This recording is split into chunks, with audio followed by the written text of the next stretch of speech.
Aujourd'hui je vous retrouve pour vous présenter le dernier book haul de cette année 2020. Donc c'est tous les livres qui ont rejoint ma bibliothèque pendant le mois de décembre. J'ai inclus également les cadeaux que j'ai reçus à Noël. Pour ma part j'ai beaucoup craqué en occasion, donc je vais commencer par ça et je finirai par les cadeaux de Noël. Je vais tout d'abord commencer par vous présenter 5 romans que je me suis achetés sur Vinted.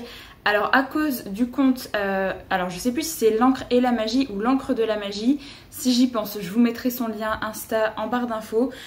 C'est une saga dont il a parlé en story et il en a tellement bien parlé que du coup ça m'a donné envie de lire les romans. Et si j'ai bien compris, il avait dit que sur les 8 tomes dispo, je crois c'était 2 temporalités, enfin il fallait lire les 4 premiers tomes et après les 4 autres tomes c'était pas forcément la même temporalité.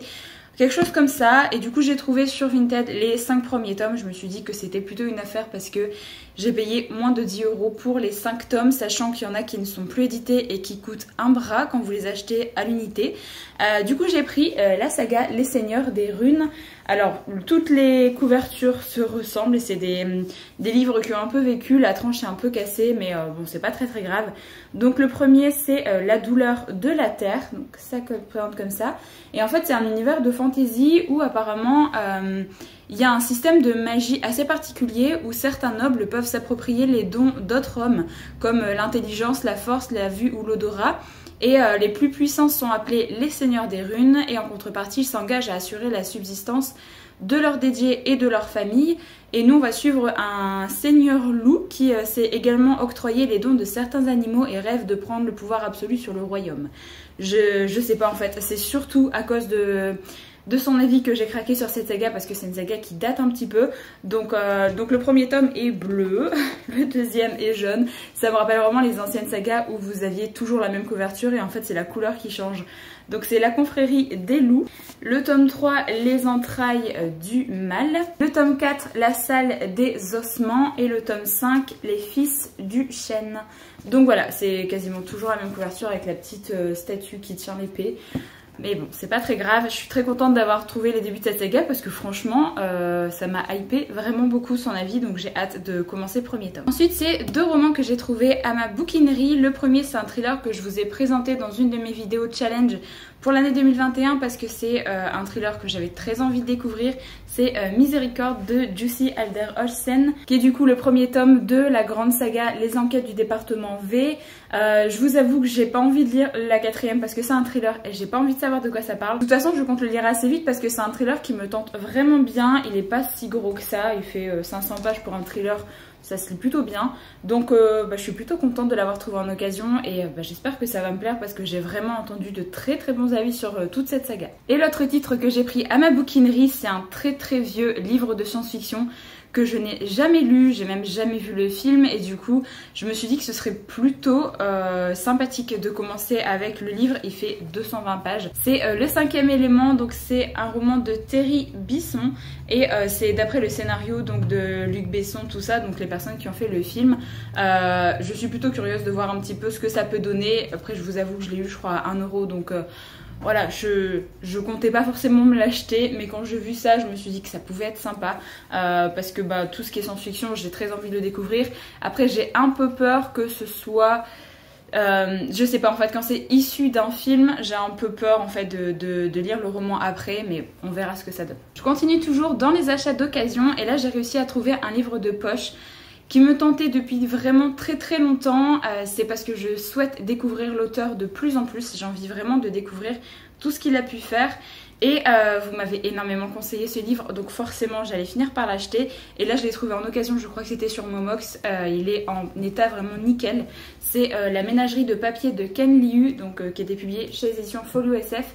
C'est un recueil de 19 nouvelles. Donc voilà, je peux pas trop vous dire de quoi ça parle. Je sais pas si les nouvelles ont un rapport entre les unes aux autres en fait, ou si c'est vraiment des nouvelles indépendantes. Je pense que je commencerai ce livre dans pas si longtemps que ça parce que les nouvelles sont vraiment très courtes et ça me tente vraiment beaucoup. J'ai très hâte de découvrir un petit peu ce qu'il peut faire. Je voulais prendre son premier roman, là je vous mettrai la couve ici parce que je me souviens plus du tout du titre, mais je voulais prendre celui-là mais je le trouve pas en occasion pour l'instant, donc j'ai trouvé celui-là et vraiment il est comme neuf, donc je suis plutôt ravie. Je continue dans les achats d'occasion et là c'est pareil, c'est un livre qui a été recommandé par l'encre de la magie ou l'encre et la magie, Je sais vraiment plus ton pseudo, je suis désolée. Il l'a présenté en fait sur les sagas qu'il voulait relire, parce qu'il me semble qu'il a déjà lu cette saga. Il voulait relire cette saga du coup en 2021 et j'ai trouvé une intégrale de la trilogie dispo sur Momox et du coup je me suis dit que ce serait sympathique de le prendre parce que j'aime beaucoup la couverture. Après j'ai été un petit peu déçue parce que j'ai pas reçu le format que j'avais commandé l'intégrale de chez Brajlon et en fait j'ai reçu l'intégrale de chez France Loisirs. Ça m'aurait vraiment dérangé si jamais c'était un tome d'une trilogie parce que vous savez que les suites c'est très difficile de les obtenir chez France Loisirs une fois qu'ils ne sont plus édités. Là je me suis dit c'est l'intégrale directement, c'est un seul tome donc voilà, le livre est vraiment en état nickel donc je me suis dit tant pis. Donc c'est la saga Leylan de Magali Segura du coup aux éditions France Loisirs et l'objet livre franchement est vraiment super joli avec la petite tirabat comme ça, enfin personnellement j'aime vraiment beaucoup. Du coup c'est une trilogie de fantasy où apparemment c'est un royaume mystérieux que l'on nomme Leylan, le pays des illusions. Il va y avoir un drame affreux qui va frapper la famille royale, ses frontières vont être fermées et son peuple va être opprimé par l'infâme duc Corta. Il va y avoir une rencontre qui va pouvoir tout changer, celle d'un jeune messager Axel et celle d'une envoûtante jeune fille aux yeux bleus, mais un secret entouré de sorcellerie les sépare, un destin tragique qui empêche l'espoir de renaître. Donc voilà, j'ai pas envie d'en savoir plus, mais franchement ça me tente plutôt bien et je me dis c'est une intégrale de trilogie, ça fait 1000 pages. Donc au final ça fait des petits tomes donc c'est plutôt sympathique pour commencer cette saga et j'ai pas vu d'avis en fait sur cette saga avant qu'il la présente sur son compte, je ne connaissais pas donc j'ai plutôt hâte de voir ce que ça peut donner. Ensuite j'ai pris un tome 3 donc ça je vais passer assez rapidement parce que c'est une saga que je suis en train de relire, j'ai relu le premier tome récemment du coup je me suis dit que ce serait sympathique de me prendre le troisième tome très vite. Donc c'est L'Empereur écorché, c'est le tome 3 de la saga L'Empire brisé de Mark Lawrence. J'ai relu le premier tome il y a quelques semaines et du coup j'avais très envie de lire le tome 2 et 3 assez rapidement. J'avais pas le tome 3 en ma possession, du coup je l'ai trouvé en occasion également sur Momox en état vraiment nickel. De toute façon je crois que toute cette saga je l'ai trouvée en occasion donc voilà, j'ai plutôt hâte. Si vous voulez mon avis du tome 1, c'est dans un des derniers reading vlogs. Je vous mettrai en barre d'infos si j'y pense, sinon vous regardez sur la couverture, il doit y avoir l'image du premier tome. Et les deux derniers livres que j'ai trouvés d'occasion, c'est deux livres du même auteur dont j'en entends beaucoup parler sur la chaîne de Books with Emily Fox parce qu'elle a lu pas mal de ses titres et en fait ça m'a beaucoup intriguée. J'ai trouvé pareil en occasion et ça valait vraiment quasiment rien. L'auteur il s'agit de Matt Haig et du coup j'ai pris Humain et j'ai pris How to Stop Time de ce même auteur. Pareil, j'en ai jamais entendu parler, je crois. Alors, Humain, c'est la condition humaine vue par un extraterrestre. Donc, un extraterrestre qui débarque sur Terre pour prendre la place et l'apparence d'un professeur qui est éminent mathématicien de l'université de Cambridge. Et en fait, il va y avoir toutes ces impressions par rapport à l'être humain. Donc, il est dégoûté par la façon dont les humains le regardent, par ce qu'ils mangent, par la facilité avec laquelle ils assassinent et font la guerre. Donc voilà, on a pas mal de traits d'humour, j'ai l'impression, dans ce titre-là. Donc je me dis pourquoi pas, c'est un petit roman SF avec l'extraterrestre, je sais pas trop. Franchement, ça a l'air juste un peu barré, donc j'ai hâte de voir ce que ça peut donner. Donc le deuxième titre, c'est marqué que c'est un thriller aussi haletant que romantique, où apparemment on va suivre Tom Hazard qui vient de postuler pour devenir professeur d'histoire dans un collège londonien. Tom a un secret, du coup il se tient un petit peu à l'écart des autres. Il est atteint d'anagérie, une condition qui survient à la puberté et provoque un vieillissement extrêmement plus lent que la normale. Il doit donc tout faire pour ne pas éveiller les soupçons et risquer de devenir un objet d'étude scientifique ou pire d'être tué. Donc voilà, ça explique un petit peu le titre. Je vous avoue que j'ai juste vu Matt Haig, j'ai vu que c'est deux titres qu'elle avait lus et qu'elle avait conseillés. Les prochains romans que je vais vous montrer, ce sont des services presse. Le premier, je vous en ai parlé dans ma vidéo sortie pour le mois de janvier. C'est Outre Sable de Hugues Owi qui m'a été envoyé par les éditions Actes Sud. C'est un nouveau roman de Hugues Owi, donc je suis très contente de continuer à découvrir cet auteur. On est apparemment ici dans un mélange de science-fiction et de thriller. C'est apparemment un monde où le sable a tout englouti et où du coup le nouveau monde essaye tant bien que mal de survivre. Et on va suivre apparemment des plongeurs qui vont essayer de descendre du coup dans le sable pour essayer d'atteindre des anciennes cités et d'y récolter des artefacts. voilà, je pense que ça peut être très sympa, ça peut être assez oppressant comme bouquin, donc j'ai plutôt hâte de voir ce que ça peut donner. Donc c'est une sortie poche qui sort le 6 janvier si je me trompe pas. Et le deuxième roman dont je vais vous parler très rapidement parce que je suis en train de le lire, je l'ai quasiment terminé, donc vous aurez mon avis très très vite, c'est Binti de Nnedi Okorafor, donc publié aux éditions Actu SF. J'ai demandé en fait si je pouvais recevoir ce livre là parce que c'est une sortie qui est pas du tout récente, mais Nnedi Okorafor c'est une auteure que j'adore avec son roman Qui a peur de la mort, et du coup je suis très contente de pouvoir découvrir d'autres titres. Il y a Binti et il y a Kabu Kabu également que j'aimerais beaucoup découvrir de cet auteur. C'est une auteure qui a fait le titre Qui a peur de la mort, qui est de la fantasy avec un fond africain parce que ça se passe vraiment sur le continent africain, et du coup on découvre vraiment beaucoup de choses par rapport à ça. Et là du coup on est plus dans un livre de SF young adulte au vu de l'âge de l'héroïne, avec du coup pareil une héroïne qui est africaine, et du coup on a beaucoup de références par rapport à la culture africaine et je trouve ça génial pour l'instant. Je vous donnerai mon avis par rapport à ce titre très bientôt. C'est un titre qui regroupe les 3 nouvelles qui étaient sorties en VO.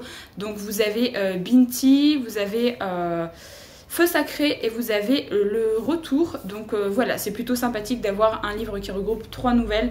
Comme ça, vu que c'est des nouvelles qui se suivent au niveau de la temporalité et que c'est vraiment dans le même univers, je trouve ça plus sympathique d'avoir un roman qui fait 300 pages plutôt que de lire une nouvelle qui fait 100 pages, une qui fait 50 là je crois, et la dernière qui fait 150 pages. Donc voilà, je suis plutôt contente du format, donc je vous donnerai mon avis très vite. Je vais également vous montrer un livre, enfin un coffret que j'ai reçu de la part de l'une d'entre vous et que je remercie encore une fois. Je l'avais montré dans mon vlog au tout début du mois de décembre je crois, mais du coup je me suis dit que vu que je ne l'avais pas montré en book haul pour le mois de novembre, j'allais vous le remontrer ici. Donc on m'a offert le coffret du coup du Fléau de Stephen King, donc qui est comme ça et qui est juste magnifique. Du coup bon, j'ai enlevé les petits livres à l'intérieur pour vous montrer. Du coup c'est avec le tome 1 et 2 qui est vraiment juste... Franchement j'adore la couverture, j'adore les effets un petit peu en surbrillance comme ça avec le vert. Je trouve vraiment magnifique ce coffret. Donc qui est un livre de Stephen King qui techniquement fait un seul tome je crois en VO, et c'est du post-apo avec je crois une épidémie, voire une pandémie. Donc je pense que je vais le lire très bientôt parce que j'ai vu qu'il y avait une adaptation qui est sortie ou qui va sortir.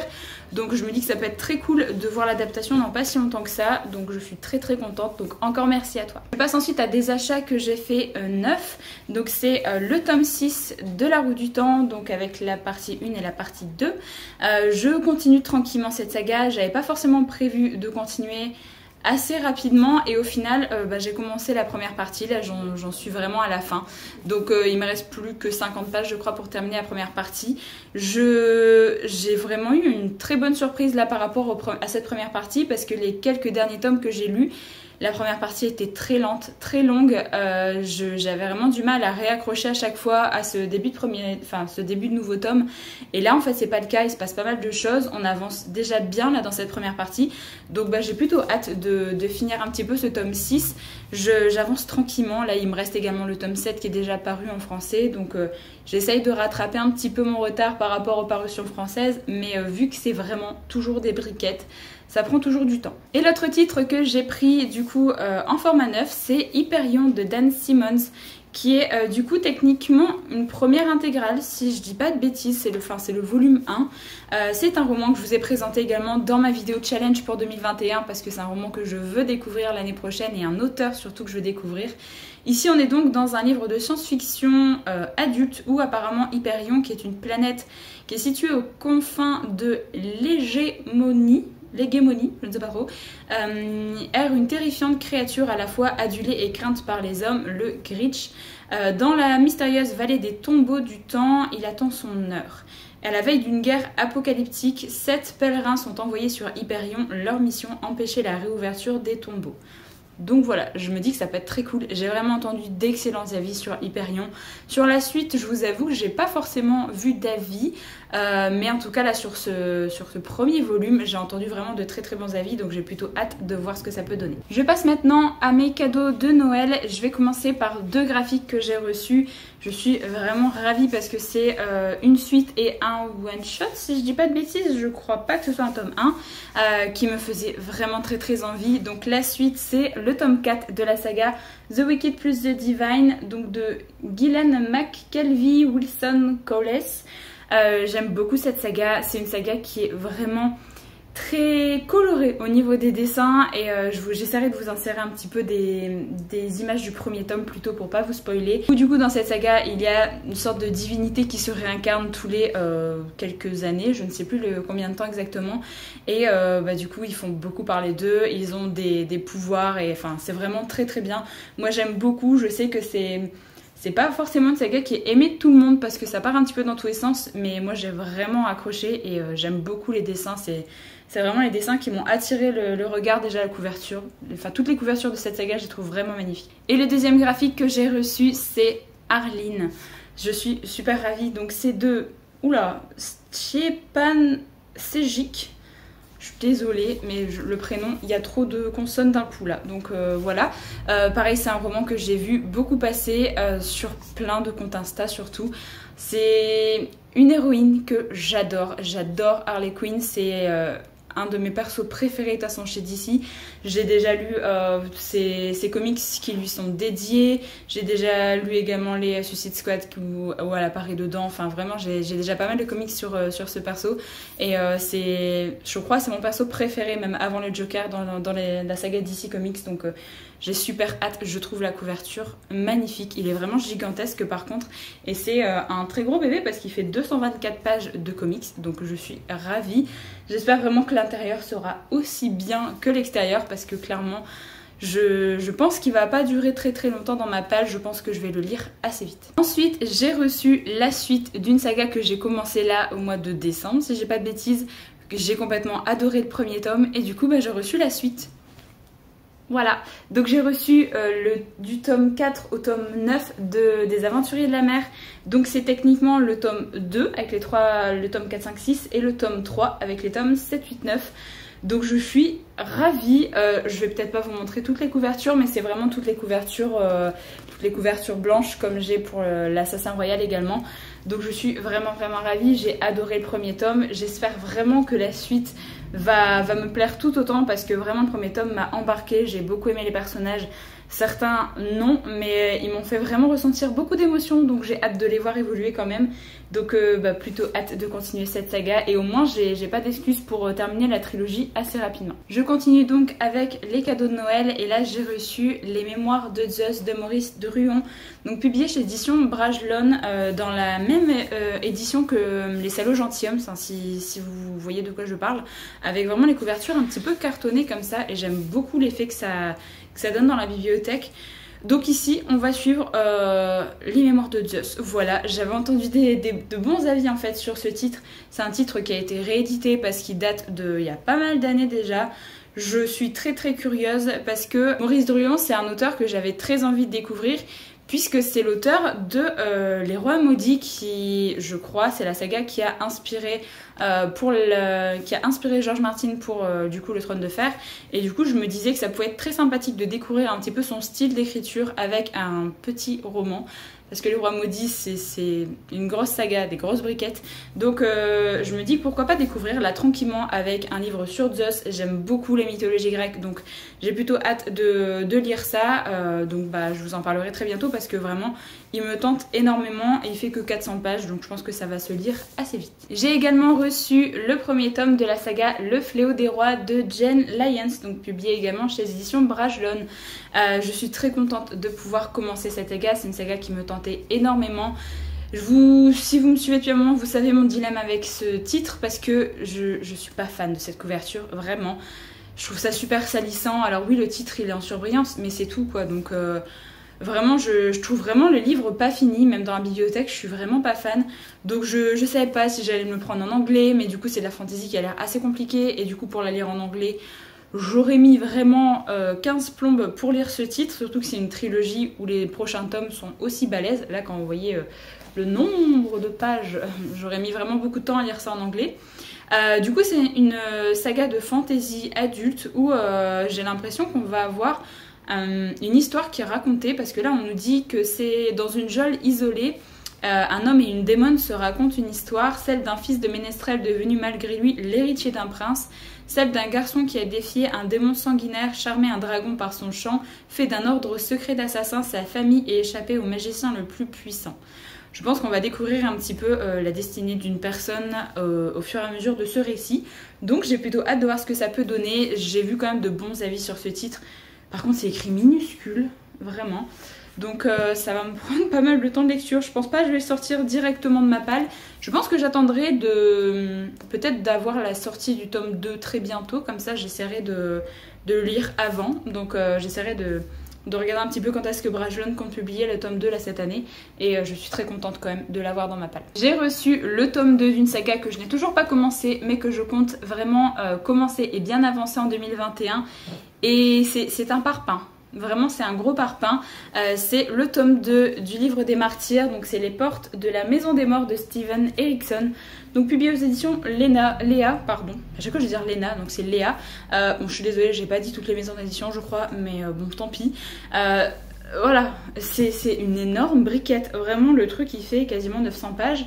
Et c'est aussi écrit minuscule.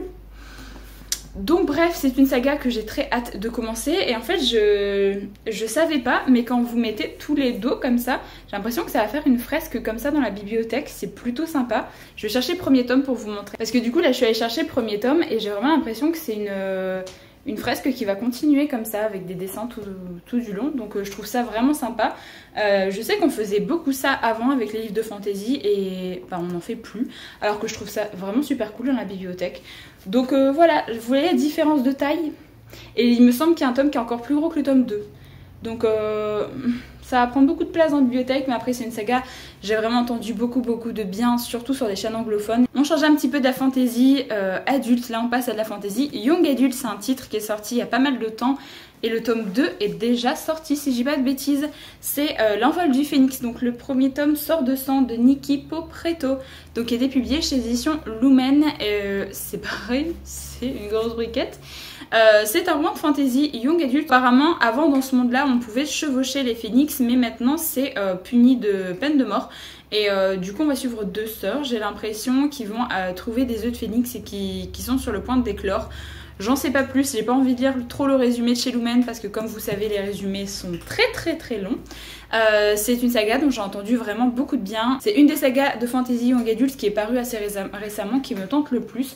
Donc je suis très curieuse de voir ça, surtout que les phénix c'est pas un animal qu'on voit très souvent non plus dans les romans de fantasy. Donc j'espère que ça va me plaire et j'espère que ça va bien être amené et que bah, l'histoire va être très sympa. On arrive bientôt au bout de cette vidéo, il me reste que 2 romans à vous présenter. Un autre roman de fantasy adulte, Le Maître des Chagrins de Justine Cole. Donc c'est le tome 1, Les Dieux Silencieux, donc pareil aux éditions Brajlon. Alors c'est un roman qui me tente bien, même si j'ai vu que c'était assez classique. Mais la couverture est juste magnifique. Déjà, j'aime beaucoup la couverture. Et je sais pas, franchement, ça me tente bien. Là, on nous dit, parmi les élèves de l'académie, Annève de Bresse est une exception. Ayant survécu à un sacrifice, il a été élevé par ceux-là même qui ont tué ses parents. 17 ans plus tard, Annève porte le fardeau d'une magie interdite. Pris en étau entre les idées déclinantes de son mentor et celles de l'académie, il doit trahir ses amis proches s'il veut accéder à un avenir prometteur. Donc voilà, j'en lis pas plus, mais j'avais très envie, ça fait longtemps qu'il est dans ma wishlist, donc je suis très curieuse de voir ce que ça peut donner. Et enfin, le dernier titre de cette vidéo, c'est L'ami imaginaire de Stephen Chbosky, donc aux éditions Kalman Levy Noir, donc c'est une énorme briquette aussi. C'est un roman, un thriller, j'ai l'impression, ou un roman noir, je sais pas trop. Alors j'ai entendu beaucoup de bien sur ce titre, surtout sur les chaînes anglophones. Quelques avis français aussi, je crois que Séverine l'avait lu, si j'ai pas de bêtises. Donc là apparemment on va suivre une mère et son fils en cavale qui trouvent refuge dans la petite communauté de Mill Grove en Pennsylvanie. Mais dans ce havre de paix, le petit garçon disparaît. Quand il émerge de la forêt 6 jours plus tard, il a l'air indemne. Lui seul sait que quelque chose a changé. La voix du bois est dans sa tête et lui dicte une mission. S'il ne lui obéit pas, sa mère et tous les habitants de Mill Grove risquent son courroux. Donc voilà, j'ai l'impression que c'est un titre plus roman noir que vraiment thriller, mais avec une atmosphère et tout, je sais pas, ça m'intrigue vraiment beaucoup et j'avais très envie de le découvrir. J'aime plutôt bien moi les histoires où il y a un enfant qui est impliqué, donc j'espère que ça va me plaire et que ça va pas être trop long parce que c'est quand même encore un bouquin de quasiment 750 pages. Donc voilà. Je vous retrouve plus tard en fait par rapport au jour où j'ai filmé la vidéo book haul pour vous montrer des réceptions de chez Albin Michel Imaginaire que je viens de recevoir aujourd'hui. Je me suis dit que j'allais inclure ça dans le book haul parce que sinon j'allais oublier en fait de vous représenter ça fin janvier. Donc ça c'est une sortie qui sort le 6 janvier je crois. Donc c'est Émissaire des morts de Adam Troy Castro. Je vous ai présenté ce titre dans ma vidéo sortie pour le mois de janvier justement. C'est un livre de science-fiction et je vous mets un petit peu le résumé ici. Je vous en avais parlé du coup dans ma vidéo sortie, donc si jamais ça vous intéresse de savoir un petit peu de quoi ça parle, n'hésitez pas à aller voir cette vidéo. J'ai également reçu Anathème de Neil Stephenson, qui est un roman qui est paru déjà depuis pas mal de temps, je crois que ça fait 2 ans, je crois. Alors c'est un roman qui fait un seul tome, je crois, en VO. Il avait été coupé en 2 parties en VF, et du coup j'ai eu la chance de recevoir les deux là de la part d'Albin Michel Imaginaire, donc je suis vraiment super contente. C'est un roman que j'avais très envie de découvrir en 2021, et du coup je vais pouvoir le faire. C'est un roman de SF du coup, et pareil, je vous en avais parlé dans ma vidéo challenge pour l'année 2021. Donc voilà, j'en ai enfin terminé avec ce book haul. N'hésitez pas à me dire si jamais vous avez des avis sur les livres que je vous ai présentés. N'hésitez pas également à me dire un petit peu quels livres ont rejoint votre bibliothèque là ce mois-ci. J'espère du coup que la vidéo vous a plu. Je vous retrouve très bientôt pour une prochaine vidéo. Donc en attendant, prenez soin de vous.